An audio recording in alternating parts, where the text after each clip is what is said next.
Hey everyone, I'm here today with Congresswoman Debbie Wasserman Schultz from South Florida, who just this past weekend went and toured the facility of Alligator Alcatraz, the internment camp detention facility in South Florida. Tell us more about what you saw. It's Haley on the Hill. Come with me as I take your questions to the halls of Congress every Tuesday. Haley, thanks. And I won't use the vile term. We call it an Everglades detention center. What we saw were caged humans. 32 to a cage, all men, 3 small toilets, sink toilets where literally the detainees have to brush their teeth while leaning over their toilet where they defecate and urinate. And that's also where they get the sink where they get their drinking water. The temperatures inside supposedly air-conditioned tents in which these cages are housed are 83, 85 degrees in what is supposedly air conditioning.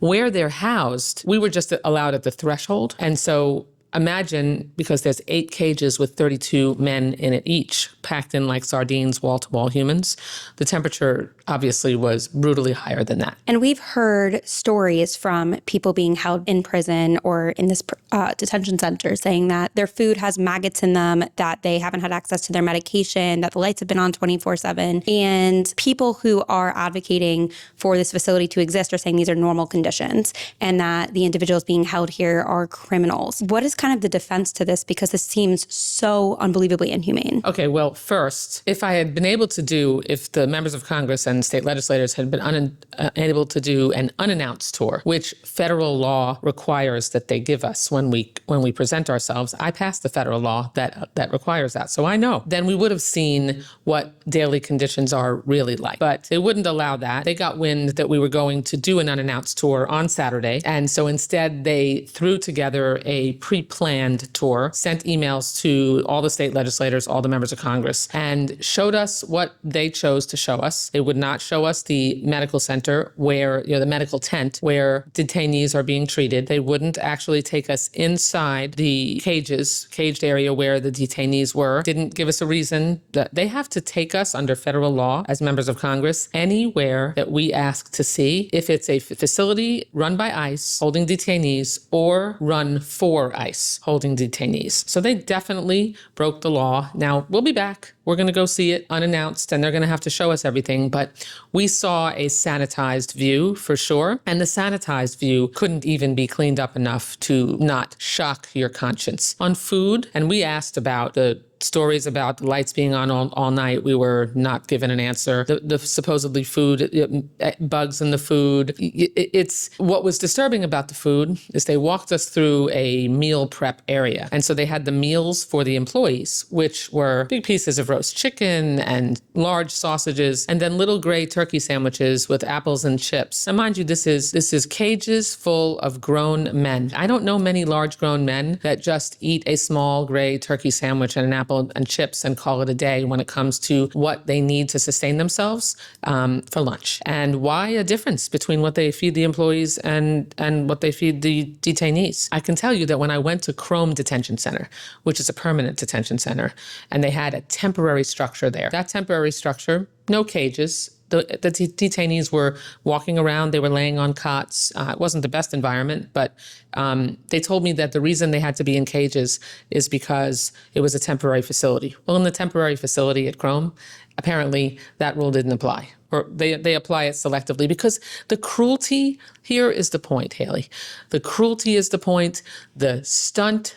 This entire thing is being done for show, for a stunt, as a spectacle. It's a budget boondoggle. $450 million annually, twice the amount it costs to hold detainees typically for ICE. Imagine, this is an hour and a half into the Everglades. They have to truck in every single thing. There's no infrastructure out there. This is an airstrip overgrown by the Everglades. On top of that, we've spent hundreds of billions of dollars restoring the Everglades. And this is doing damage to that. And they are infringing on sacred tribal lands as well. And you mentioned that cruelty really is the point here. I think people are just feeling this like gut-wrenching feeling in their stomach, hearing the stories, seeing the images of just absolutely inhumane centers. Can you talk a little bit about the lack of due process that's going on. Yeah, that's the other thing, is that they were not truthful when they told us that every single person in there was in the final stages of deportation and all of them were criminals. And all of them they had different colored bands around their wrists to show what level of criminality they supposedly had. There really weren't many of the red banded people who were supposedly the ones that were the worst of the worst. But there's no due process. These are people who had been rounded up and put in other detention centers already, and they moved them to this Everglades detention facility because it was sitting empty and they had no one in it. And so they started moving people they'd already detained.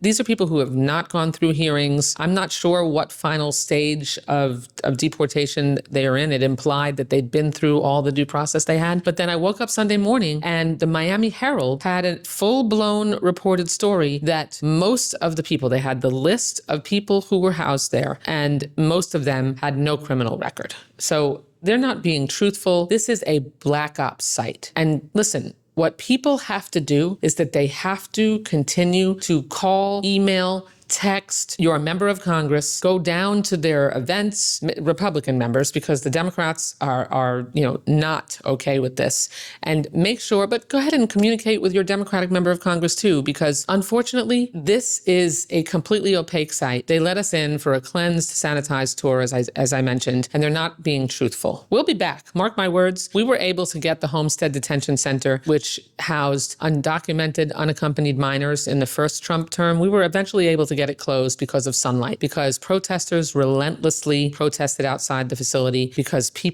members of Congress pushed and repeatedly toured. First, then Senator Bill Nelson and I were turned away from that detention center.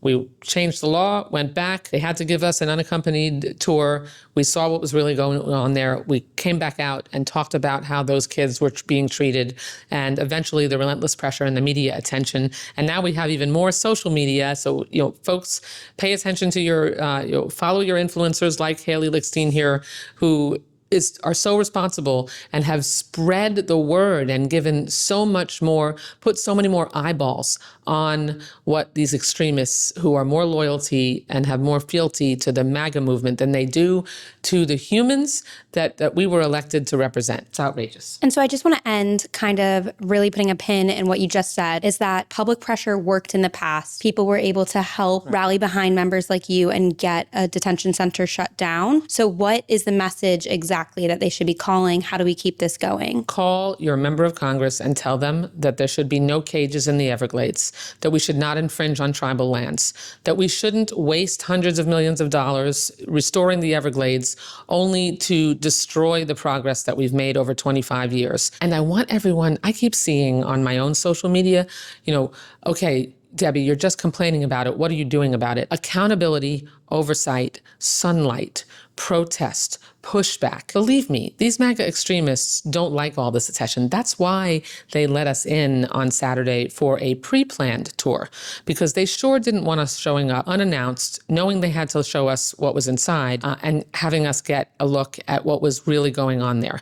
We'll be back, and we're going to continue to push, but we need the public pressure. So don't think that your pushback and your relentless accountability isn't helpful too. Thank you so much. You're welcome.